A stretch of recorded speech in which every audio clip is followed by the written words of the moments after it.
Hey, what's up, everybody? Sorry the quality of this video is not the best, but I'm pretty much just want to get this video up, and I'm too lazy to get up to turn the light on, so you're going to get this type of quality. Sorry, but not sorry. Um, so I'm here to give you guys a all-talk video, pretty much. This is going to be everything NXT related from February 11th, 2020 until February 14th, 2020. Um, I'm going to be reviewing NXT 205 UK, talk about any other NXT news, and give my predictions for NXT Takeover Portland. Because even though the show's already happened, I don't know anything that's happened on the shows, so I promise you that all the predictions I give are my predictions. So, um, yeah, I'm just gonna go over this stuff. So, starting with Backstage, I'm just gonna go a quick run through. I'm not gonna go into detail about any of this stuff. We had the hosts. Booker T, Renee Young, CM Punk, and Paige. I always enjoy hearing CM Punk on the panel. The only real NXT related things is this was the week that we found out that um, Simone Johnson, the Rock's daughter, fourth generation superstar, also the granddaughter of Rocky Johnson and the great granddaughter of Peter Maivia, got signed to WWE, so that's been talked about. I'm really excited about that. Um, I think she has huge potential in WWE. She has a lot to live up to, obviously, with obviously who she's related to. But I feel like she could be the next Charlotte Flair of the division or of the professional wrestling if everything goes well. She did like a sit down interview with Cathy Kelly talking about what she wants to do now that she's signed to WWE. It's quite a nice listen. And, um, pretty much then from there, Charlotte Flair gave advice, and you can just go watch Backstage for that. But yeah, I'm actually kind of excited to see what you're going to do. I'm assuming they're going to start transition her slowly. I hope they don't just rush her into a spot, but we'll have to wait and see. Um, yeah, we'll see if how much happens, but I'm excited to see what she does in WWE. Um, and they talked about the women's evolution. That kind of has to do with NXT. On Backstage, but really that was the only things NXT related that happened. Charlotte Flair, talked about more possibly going for the NXT Women's title and stuff. Um, for the bump, which aired on February 12th, 2020, the hosts are Caleb Braxton, Evan Mack, Matt Camp, and Ryan Popola.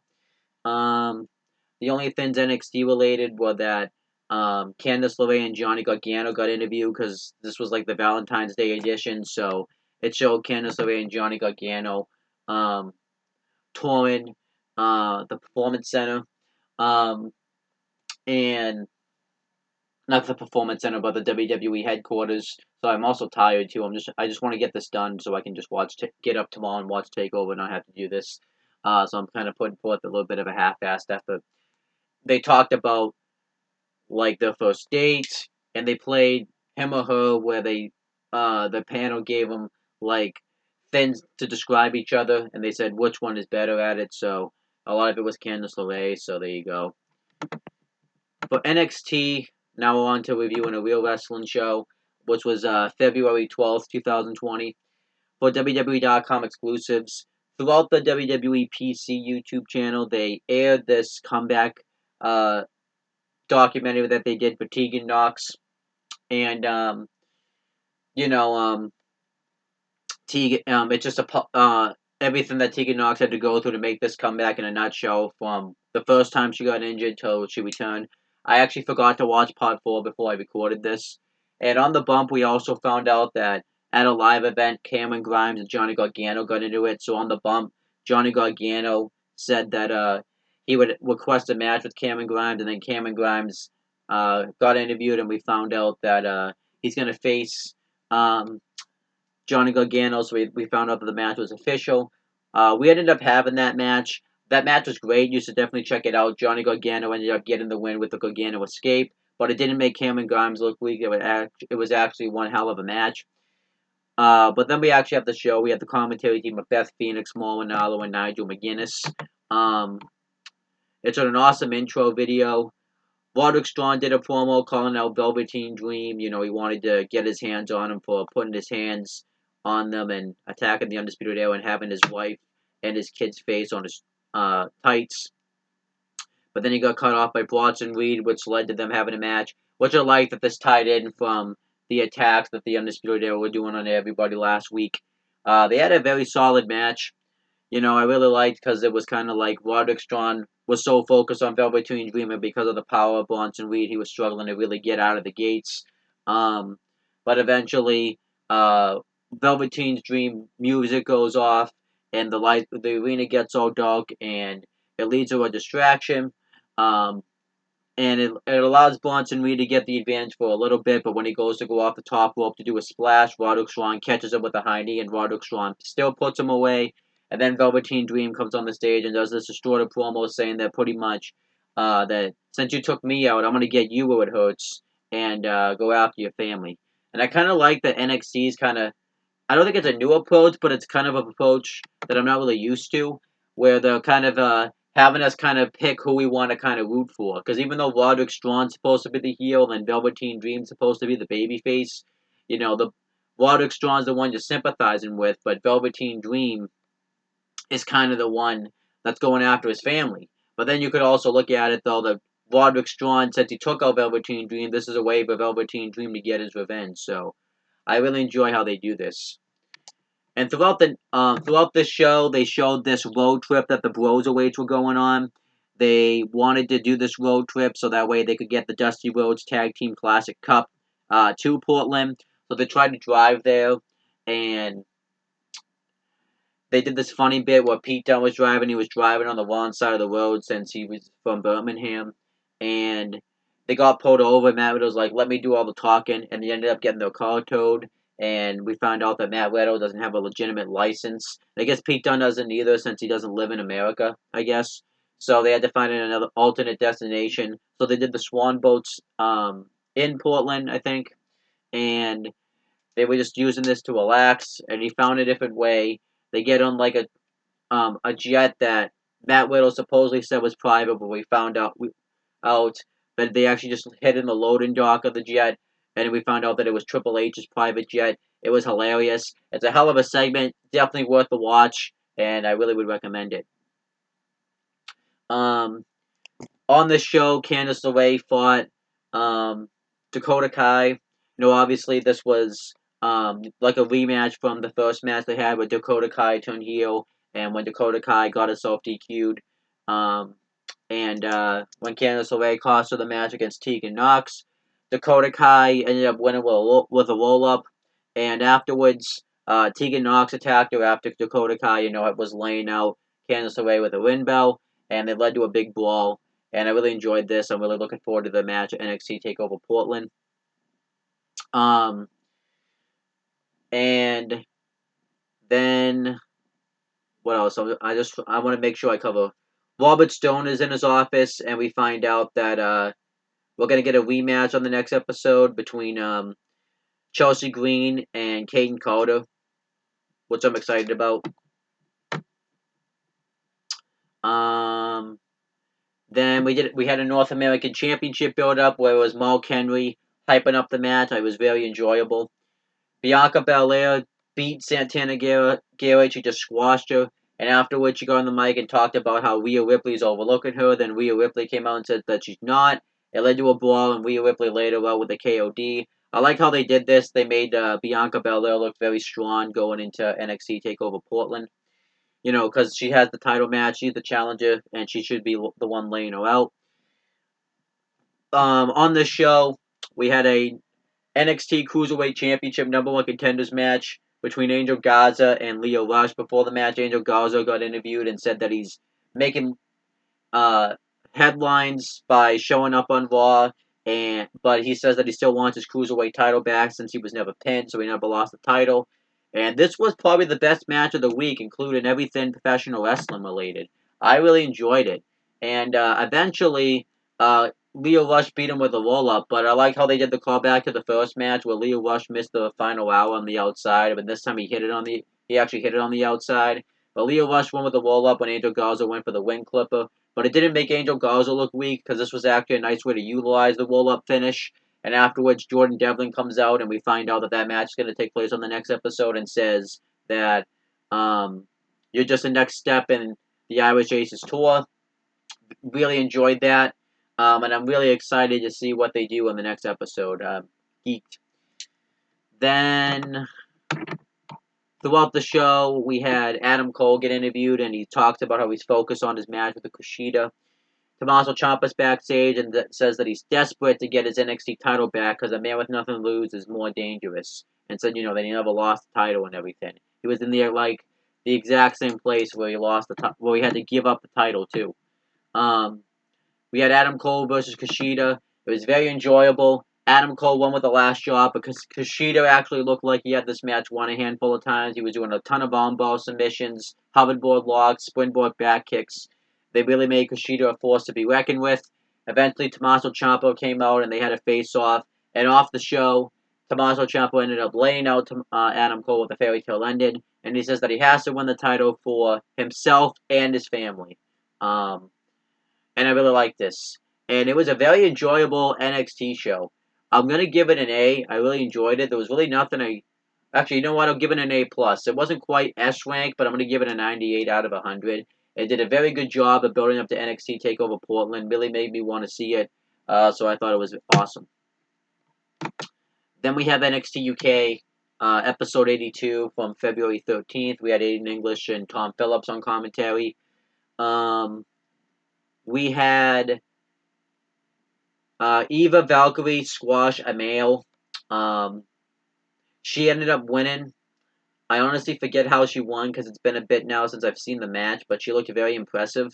And I'm kind of excited to see what I think she won with like a one-winning angel into a fireman's carry neckbreaker, but I could be wrong. But she looked very impressive, and I could see her being a force to reckon with in the NXT UK division. Later on, sticking with the women's division, we also found out that Toni Storm ended up signing a contract, so the I Quit match is now official. Johnny Saint and Sid Scala tried to talk her out of the match, but she wasn't having it. What else? I'm trying to remember what that... Grizzly Dozen Veterans did a promo, just basically talking about how they've been the top team in NXT UK since it started, which I really enjoyed. It's a very enjoyable promo. They did name drop The Hunt, so it looks like we're going to get a future match between them. So, I'm very interested in that. Dave Massive beat Saxon Huxley, and they're building up Dave Massive to face Walter at some point. So I thought this was a nice way to do that. He was doing a lot of Walter's maneuvers, like the chops, and he ended up mocking his pose. Sticking with Imperium, they set up a match between Travis Banks and Alexander Wolf, because on this show, Travis Banks was being interviewed, and he was asked about Worlds Collide, and then Alexander Wolf called him like the weak link, and Travis Banks says, how does it feel to be like Walter's bodyguard? So they're teasing a match. They didn't set it up for the next episode, but I'm assuming we're going to get that match very soon. Raddy's backstage, and they set up a match on the next episode between Tyler Bate and Joseph Connors, which was very enjoyable. Then everything with Gallus pretty much took place. Joe Coffey fairly easily defeated Amir Jordan. And, afterwards, Kenny Williams was motivating Amir Jordan to get back, and they're going to get back the tag titles, or get back in the tag title conversation. Then, in the main event, Mark Coffey and Wolfgang defeated Oney Lorcan and Danny Burch. It was a very good match. I feel like they're capable of putting on a better match. But it was very enjoyable. It just felt like the finish kind of came out of nowhere. I felt like, they could have given Oney Lorcan and Danny Burch a better fighting chance. It was really weird because I thought it was for the titles, but they never... I guess it wasn't. Maybe I just misheard it. But I thought it was going to be for the championships. And then Ilya Dragunov came out because, Gallus talked about how Ilya Dragunov was owed a debt. And Gallus beats down Ilya Dragunov. They lay him out. And we found out afterwards that we're going to get a match on the next episode between Joe Coffey and Ilya Dragunov. I'm really looking forward to that match.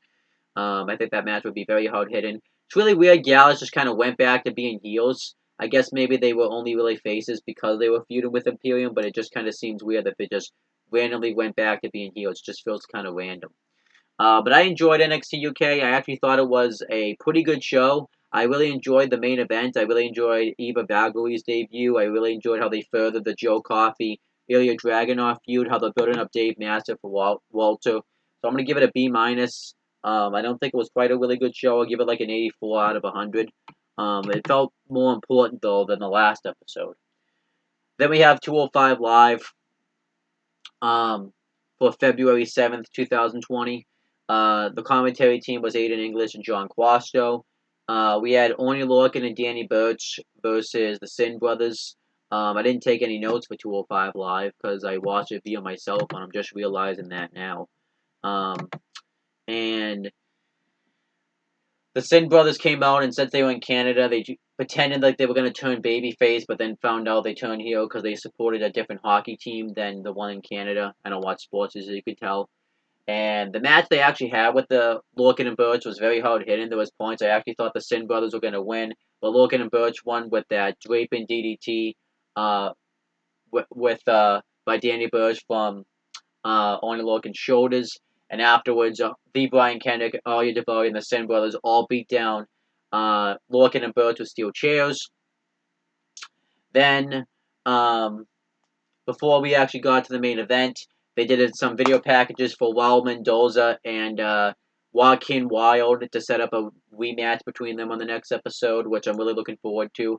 I kind of hope Wild Mendoza wins, and then maybe we can get a third match out of this. But then again, I don't really like 50-50 booking. But you could do 50-50 booking if it's done with a purpose. But doing 50-50 booking just for the shade of doing it, like you can obviously have maybe Wild Mendoza win and turn a feud out of this, but we'll have to wait and see. Then the main event, Kendrick and Daivari were cutting this fiery promo. Just talking about how like they're the standard bearers of 205 and they were contractually obligated to have a match. So since they were already out there, they figured why not just have the match now. And they ended up wrestling Tony Nese and Mike Kanellis. Mike Kanellis finally made his return to TV on this show. He's been back. He's been teaming with Tony Nese at NXT live events, and this was the first time they actually did the team on TV, which I'm really happy about. I actually think they could make a pretty good tag team. I really hope this opens the door up to bring in those cruiserweight tag team titles. I really want to see those. I feel like they're not going to do them though, but this does give NXT another tag team in the tag division. It's really unclear though if they're face or heel because this match seemed like it was just based on competition, but it kind of seems like that Kendrick and Daivari were kind of the heels in this match because they were the ones getting the heat on the team of Nese and Mike Kanellis. Yeah, I really enjoyed it though. It was very back and forth. You're seeing that Mike Kanellis and Tony Nese have developed some tag team chemistry since they've started teaming up at live events, which I really enjoy that. I like the way they won too because it was really tough because both teams needed a win, but both of them couldn't afford a loss since this was Mike Kanellis' return to 205 Live, and this was obviously Tony Nese, and him's first match as a tag team, and you really couldn't have, Kendrick and Daivari lose since they're kind of in a feud with Lorcan and Burch. But they got around it. They had Lorcan and Burch come out and distract Kendrick and Daivari when they were going to hit him with a chair. And Nese rolled up Arya Daivari for the win. Afterwards, Lorcan and Burch beat down Daivari and Kendrick, but they ended up escaping. And we found out that on the next episode, we're going to get Lorcan and Burch versus Kendrick and Daivari in a no disqualification match, which I figured was where this direction was going. I really like how they furthered this feud. They spent basically the whole episode of 205 Live dedicated to building up that feud, which is nice. And I don't really know what's going on with the status of Mike Kanellis if he still wants to leave WWE, because obviously that was reported for a while that he wanted to get out of his contract. But it's obviously tough because he just recently signed a new deal. I'm really hoping this opens the door for him to stay because I feel like that tag team could really work with him and Tony Nese. But I hear that he wants to work more dates and he wants to work more than just one show. So the best way to probably do that is to maybe team up, have him work a lot of live events, and maybe have since 205 Live is under that NXT banner, put him on some matches in NXT. Because we're not going to see him and be accompanied by his wife since the son was just born. So we're not only going to see her for a while. I don't know if we'll ever really see her. I feel like he doesn't really need her. It helps. But I feel like he can thrive on his own. We need to kind of see Mike Kanellis make it through his name instead because he's very talented. I really wish we could have him be Mike Bennett and get rid of the Kanellis name, but that's never going to happen. So I enjoyed though 205 Live. It was really good. I'm going to give it an 85 out of 100. I liked how they used the whole show to further a nice storyline, and we're going to get the conclusion on the next episode. So I really enjoyed that. Other news before I give my predictions for NXT TakeOver Portland. So there's this report going around right now that NXT is going to start to be more hard-hitting. So they're going to start to do that Japanese kind of strong style, which is a good thing for the fans because we're going to get very competitive, high-impact matches every week, which is the type of matches that we like. And honestly, that's what you got signed to WWE for. It kind of sucks though for the wrestlers on their bodies because they have to do those types of matches every week. So it's going to take a toll on their bodies. Because we see certain people like Tommaso Ciampa break his neck. We saw, Io Shirai recently go down with an injury. Dakota Kai, Tegan Nox, many others. So interested how that's going to happen. But yeah, I'm excited about that. We found out Friday that Cathy Kelly, NXT TakeOver Portland, is going to be her last show. She put in a notice a few weeks ago. We don't really know the reason she's leaving yet. We probably won't find out until she's well and gone. We probably will hear it on a podcast somewhere, maybe on like Lily Garcia's or Chris Van Vliet's or Alicia Atute. But Cathy Kelly's leaving WWE. Cathy Kelly has been there since 2016. One of my friends actually met her before. He saw her, in Texas because that's where WrestleMania was that year. I'm very sad about this. Obviously, the company will go on, but I really liked Cathy Kelly as an interviewer. She was very down to earth. She was very cool, and she was very good at doing the interview job. I'm just speculating, but I don't know if she just felt like she really wasn't getting many opportunities. Because even though she was the backstage interviewer for NXT, they were kind of using other people for that more so, like John Quasto and such, Alicia Taylor. So I don't know if that's kind of the catalyst behind her wanting to leave. And yeah, I just think it really sucks. I feel like she said it's not goodbye forever, so she's gonna end up going to do something else. I don't know what that something else is gonna be.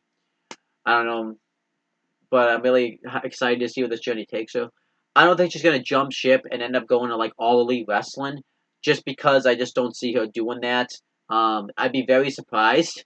I just don't know if All Elite Wrestling will really use her either, though, because they have Jen Decker and they have Dasha Gonzalez that can kind of still fill those roles. I know she was in Championship Wrestling from Hollywood, so maybe she could go back there. But maybe she wants to do something else outside of professional wrestling, kind of wanted to explore other options. But yeah, I'm really sad about this. I really liked Cathy Kelly. And we'll see what this next chapter brings her. I'm really excited to see what happens. But the thing I could see her doing is definitely stepping out of the wrestling bubble. Maybe she wants to explore other things. So we have to wait and see. And I think that's everything like really NXT related. Tanoa Conti, I want to talk about this. So she did return. She was at a live event. Um, and she actually had it on a T-shirt that said "released." So I don't know what's going on there. So I don't know if those have been sorted out yet or what. But yeah, that's basically that. All right, so let's go over my predictions for NXT Takeover Portland. Um, there are. I'm just gonna get up the graph one of my friends sent me. So there's 6 matches for the show. For my Wrestling Rundown Predictions League, I'm going to predict all matches, but the tiebreaker is going to be match order, because there's no like triple threat or match or anything that kind of breaks down that path, so we're going to do match order. So how I'm going to do this is I'm going to predict what the matches based on my order. So the match order that I think will be is the street fight between Dakota Kai and Tegan Nox, the North American Championship match between Keith Lee and Dominic Dijakovic, Finn Balor versus Johnny Gargano, the NXT Tag Team Championship match between the Broserweights and Fish and O'Reilly, and then the NXT Women's Title match, and then Adam Cole versus Tommaso Ciampa. My predictions are actually, wait, sorry, I'm not reading the right predictions. I read Steve's predictions by accident. This is my predictions, I'm sorry. My actual predictions for the match order is the tag title match, street fight, North American title match, Balor versus Gargano, Women's Championship match, and NXT Championship match. So I'll repeat it. Tag title match, street fight, North American title match, Balor versus Gargano, Women's Championship match, and NXT Women's Championship match. My predictions. So the North American title match is between Keith Lee and Dominic Dijakovic. I think Keith Lee keeps the belt. He recently just won it, and NXT is not really known to flip-flop the title. He's so over, too, and stuff, that I feel like it'd be a crime to take the title off him. And he's set to make an appearance on Backstage. I think him coming with that belt would be good publicity for NXT. You know, for maybe people that only watch that show to go watch NXT. So that'd be interesting.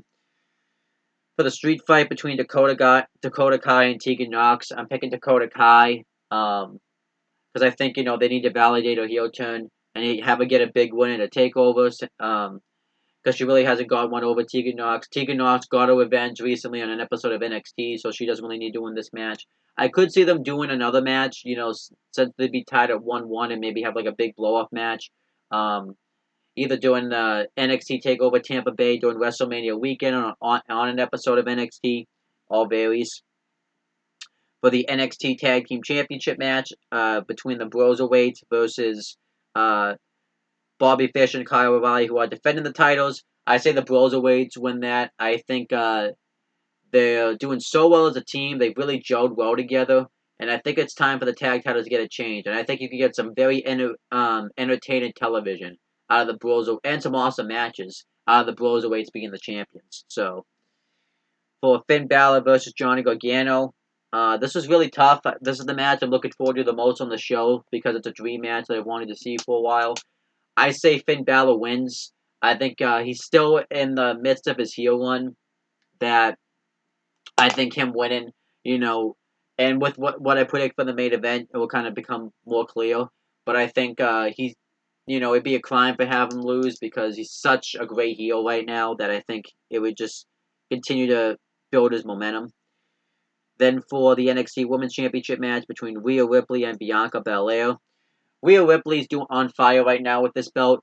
She's really becoming a top star in NXT. And obviously, I think she's going to defend the title against Charlotte Flair at WrestleMania since they've been really setting that up. So I think Rhea Ripley wins. I do think Bianca Belair is going to put on a great performance, and they'll give her some hope spots to finally get a win. But I think Rhea Ripley will retain the title. Then for the NXT Championship match between Tommaso Ciampa and Adam Cole, I think Tommaso Ciampa wins the belt. I think Adam Cole's held the title long enough. I don't really think he needs to stay the champion. I think it'd be a nice feel-good story for Tommaso Ciampa to win this belt, for months after chasing it.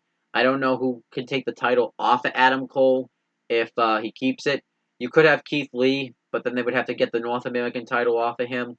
Um, and I think, too, you can utilize this to maybe doing WrestleMania weekend, Tommaso Ciampa versus, Finn Balor in a takeover match. Obviously, because I think that they'd have Adam Cole get his rematch on TV. Because if this was obviously the old NXT format, he would get his rematch at Takeover. But since this is NXT going up against AEW every week, they're probably going to do the rematch on TV. So those are my predictions for NXT Takeover Portland. I will repeat them because I did kind of mess up. So for match order, I'm picking Tag title match, Street Fight, North American title match, Balor versus Gargano, Women's Championship match, NXT Championship match. For my predictions, I'm predicting Keith Lee, Dakota Kai, Broserweight, Finn Balor, Rhea Ripley, and Tommaso Ciampa. I don't know when you're gonna see this video. Like, I'm gonna post it, but I'm very behind on some wrestling rundowns and stuff, so I kind of want to keep, these videos, at least somewhat in order. So you'll probably see this once the rundowns that I've been recording and stuff go up. But yeah, I hope you guys enjoyed this video. Thank you guys for watching. Please make sure you guys like, comment, and share this video so people watch it. Make sure you guys subscribe to this channel for more content and click on the bell. So every time I upload a video, you guys get the notifications for it. And that's pretty much it, guys. Talk to you later.